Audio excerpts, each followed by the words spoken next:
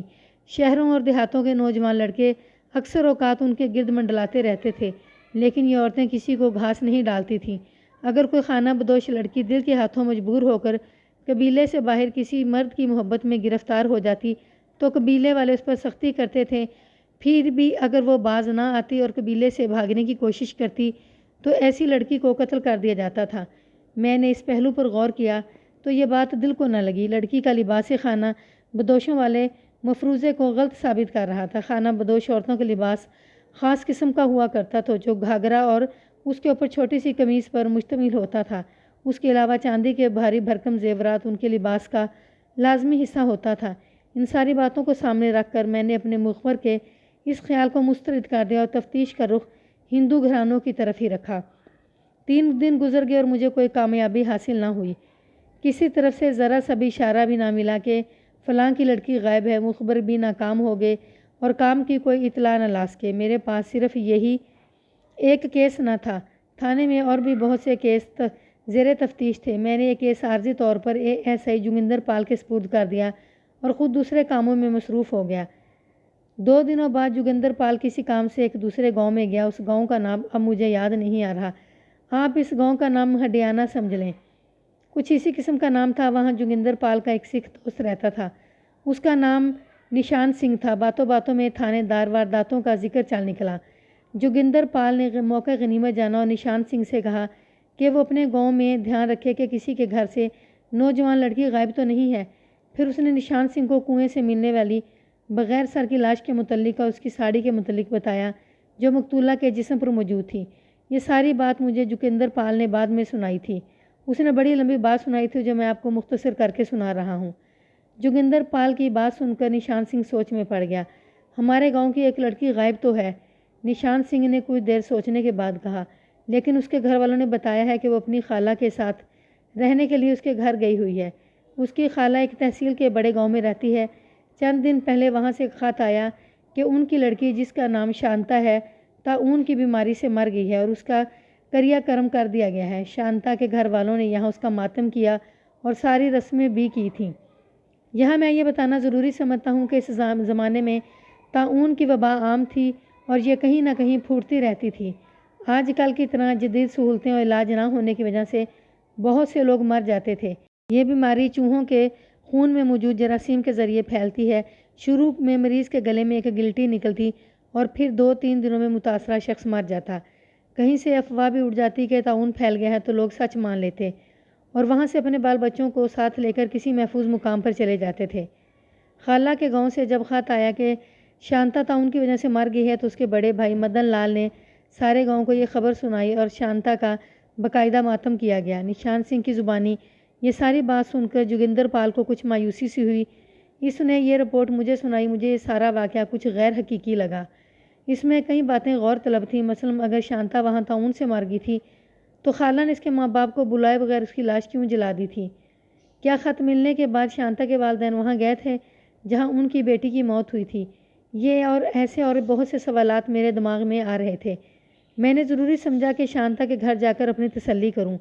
اگلے دن میں نے جوگندر پال کو ساتھ لیا اور بڈیالہ گاؤں جا پہنچا۔ ہم پہلے نشان سنگھ کے گھر گئے، وہ ہمیں شانتا کے گھر لے گیا۔ میرے کہنے پر اس نے دروازے پر دستک دی تو ایک نوجوان نے دروازہ کھولا۔ میں اور جوگندر پال دروازے سے ذرا ہٹ کر کھڑے ہوئے تھے۔ وہ نشان سنگھ سے باتیں کرنے لگا۔ اچانک اس کی نظر ہم دونوں پر پڑ گئی۔ ہم دونوں وردی میں تھے۔ جو ہی اس کی نظر ہم دونوں پر پڑی اس کو واضح طور پر جھٹکا سا لگا اور اس کے چہرے کے تاثرات یکدم بدل گئے۔ ان تاثرات میں خوف کا عنصر صاف نظر آ رہا تھا۔ پھر وہ اندر چلا گیا۔ نشان سنگھ نے بتایا کہ یہ شانتا کا بھائی آنند لال ہے۔ بڑے بھائی کا نام مدن لال تھا اور اس وقت گھر میں نہیں تھا۔ راستے میں آتے ہوئے نشان سنگھ نے مجھے بتایا تھا کہ دونوں بھائی مل کر پرچون کی دکان چلاتے ہیں جو نزدیکی قصبے میں ہے۔ تھوڑی دیر بعد آنند لال نے بیٹھک کا دروازہ کھولا اور ہمیں اندر لے گیا۔ میں، جوگندر پال اور نشان سنگھ اندر بیٹھ گئے۔ آنند پال ہمارے سامنے کھڑا ہو گیا۔ صاف لگ رہا تھا کہ وہ ہمارے آنے سے بڑا پریشان اور خوفزدہ ہے۔ میں نے اسے دلاسا دیا اور اس کے ساتھ ادھر ادھر کی باتیں شروع کر دیں۔ اس کا خوف کچھ کم ہو گیا اور وہ میرے ساتھ باتیں کرنے لگا۔ آنند لال نے بتایا کہ ان کا باپ مر چکا ہے اور ماں گھر میں بیمار پڑی ہے۔ آنند لال کی ابھی شادی نہیں ہوئی تھی جبکہ بڑے بھائی مدن لال کی شادی ہو چکی تھی اور اس کی ایک 6-7 سال کی بچی تھی۔ اس کے بعد ان کی کوئی اولاد نہیں ہوئی۔ مدن لال کہاں ہے؟ میں نے پوچھا۔ بڑے بھیا اس وقت دکان پر ہیں، آنند لال نے کہا۔ پہلے ٹائم وہ دکان پر بیٹھتے ہیں اور دوپہر کے بعد میں جا کر انہیں گھر بھیج دیتا ہوں۔ سنا ہے تمہاری ایک بہن بھی ہے؟ میں نے اس کی آنکھوں میں آنکھیں ڈال کر پوچھا۔ وہ کہاں ہے؟ میں نے غور سے دیکھا، وہ ایک دم گھبرا سا گیا تھا، لیکن اس نے فوراً اپنی گھبراہٹ پر قابو پا لیا۔ گھبراہٹ کا یہ لمحہ اتنا مختصر سا تھا جیسے بجلی چمک کر بجھ گئی ہو۔ آپ شانتا کے متعلق پوچھ رہے ہیں؟ آنند لال نے کہا۔ اس کا وہانت ہو گیا تھا جی۔ کب؟ میں نے پوچھا۔ اس نے 8-10 دن پہلے کی ایک تاریخ بتائی۔ تمہاری بہن شانتا کیسے مر گئی؟ میں نے پوچھا۔ کیا وہ بیمار تھی؟ وہ تو جی بھلی چنگی تھی، آنند لال نے جواب دیا۔ خالہ کے گھر گئی تھی، وہاں پلیگ کی وبا پھیل گئی، وہ اسی بیماری میں مبتلا ہو کر مری تھی۔ کیا تم لوگ اس کے کریا کرم میں شامل ہوئے تھے؟ میں نے پوچھا۔ نہیں جی، آنند لال نے کہا، خالہ نے بیماری پھیلنے کے ڈر سے فوراً ہی اس کا کریا کرم کر دیا تھا۔ پھر تم لوگوں کو کیسے پتہ چلا؟ میں نے پوچھا۔ خالہ نے اسی دن ہمیں خط لکھ دیا تھا جس دن شانتا مری تھی، اس نے کہا۔ خط ملنے کے بعد تم لوگ وہاں گئے تھے؟ میں نے پوچھا۔ نہیں جی، آنند لال نے کہا، اور وہ ہم سے نظریں چرانے لگا۔ مجھے اس کی یہ بات سن کر بڑی حیرت ہوئی۔ ان کی جوان بہن مر گئی تھی اور اس کی چتا تک دیکھنے نہیں گئے تھے، یہ بڑی انہونی بات تھی۔ مجھے یوں محسوس ہونے لگا جیسے دال میں کچھ کالا ضرور ہے۔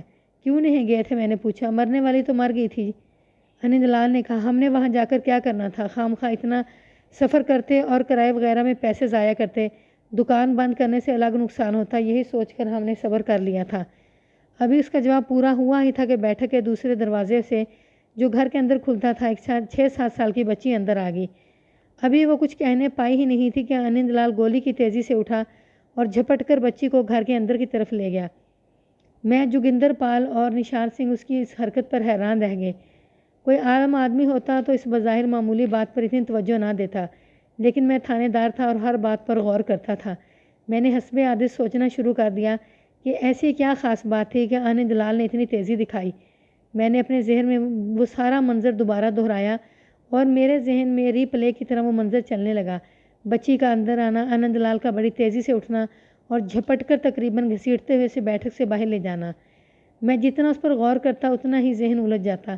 کوئی بات ایسی تھی جو میرے ذہن میں چبھ رہی تھی۔ غور کرتے کرتے اچانک میرے ذہن میں روشنی سی چمکی اور وہ بات میری سمجھ میں آ گئی۔ میں نے پہلے اس بات پر غور نہیں کیا تھا۔ میرے ذہن میں چبھنے والی چیز اندر آنے والی بچی کے کپڑے تھے۔ بچی نے جو کپڑے پہنے ہوئے تھے ان کا ڈیزائن ہو بہو وہی تھا جو مقتولہ کی لاش سے ملنے والی ساڑی کے کپڑے کا تھا۔ وہی درمیانہ سفید رنگ کا کپڑا اور اس پر بنے ہوئے نیلے رنگ کے خانے۔ میں نے اس بات کو ذہن میں رکھ لیا۔ آنند لال بچی کو اندر چھوڑ آیا تو میں نے اس کے ساتھ کچھ باتیں کی اور پھر وہاں سے آ گیا۔ وہاں سے نکلے تو دوپہر کے کھانے کا وقت ہو چکا تھا۔ نشان سنگھ بڑا اصرار کر کے ہمیں اپنے گھر لے گیا۔ اس نے سکھوں والی روایتی مہمان نوازی کا مظاہرہ کرتے ہوئے ہمیں بڑا پرتکلف کھانا کھلایا۔ کھانے کے بعد میں نے نشان سنگھ سے پوچھا کہ اسے یاد ہے کہ شانتا کس دن اپنی خالہ کے ساتھ گاؤں سے گئی تھی اور کیا اس نے اسے گاؤں سے جاتے وقت دیکھا تھا؟ نشان سنگھ نے انکار میں سر ہلا کر بتایا کہ اس نے نہیں دیکھا۔ آپ جو بھی بات معلوم کرنا چاہتے ہو مجھے بتا دیں، نشان سنگھ نے کچھ سوچ کر کہا۔ میں آپ کی مطلوبہ معلومات حاصل کر لوں گا۔ نشان سنگھ تو سکھ تھا لیکن عام سکھوں کی طرح کا نہیں تھا۔ وہ بڑا سلجھا ہوا اور دھیمے مزاج کا سکھ تھا۔ وہ کم بولتا تھا اور سوچ سمجھ کر بات کرتا تھا۔ میں نے اس سے کام لینے کا فیصلہ کر لیا۔ میں نے اسے سمجھایا کہ وہ معلوم کرے جس دن شانتا اپنی خالہ کے ساتھ گئی تھی اس دن اس نے کیسے کپڑے پہن رکھے تھے، کپڑے کا رنگ اور ڈیزائن بھی معلوم کرنا تھا۔